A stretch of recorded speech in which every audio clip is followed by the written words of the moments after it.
এগুলো মানে সত্যি কথা বলতে কি মানে লজ্জাকর ব্যাপার।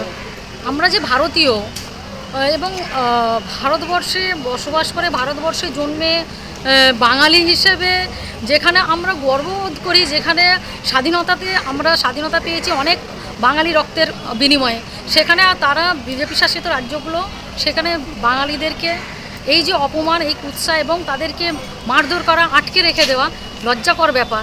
এটা কেন্দ্র সরকারকে বলবো যত শীঘ্র সম্ভব এটাকে বন্ধ করুন, তা নাহলে কিন্তু আমাদের দিদি আছেন, দিদি দেখছেন এবং আমরা বাঙালিরা গর্জে উঠেছি, গর্জে উঠবো এবং আগামী দিনে এর ফল ওনাদেরকে পেতেই হবে। শুভেন্দু অধিকারী তো বলছে যে যেভাবে বিহার সহ অন্যান্য রাজ্যে ভোটার তালিকা সংশোধন হয়েছে এবং পশ্চিমবঙ্গে একই জিনিস হবে, কি বলবেন? দেখুন, শুভেন্দু অধিকারী মনে হয় বাঙালি নন, ওই জন্যে উনি এই ধরনের কথাবার্তা বলছেন।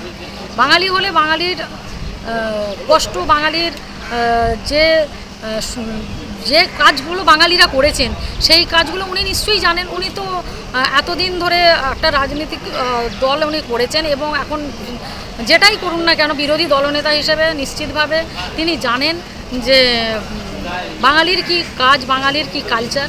কিন্তু ওনার এখন পাওয়ার দরকার, ঠিক আছে? তিনি তার জায়গা চেয়ার বাঁচানোর জন্য উনি যা ইচ্ছে তাই বকছেন, কিন্তু বাঙালিরা এক আছে, বাঙালিরা এক থাকবে এবং আবার পশ্চিমবঙ্গে মমতা বন্দ্যোপাধ্যায় 26-এ আসছেন, এটা উনি জেনে গেছেন, সেই জন্য উনি ভুল বকতে শুরু করেছেন। 26-এ বিধানসভা নির্বাচনে কত মার্জিনে জেতার ব্যাপারে আশাবাদী আছেন আপনারা? আপনারা দেখবেন যেটা ছিল তার থেকে বেশি।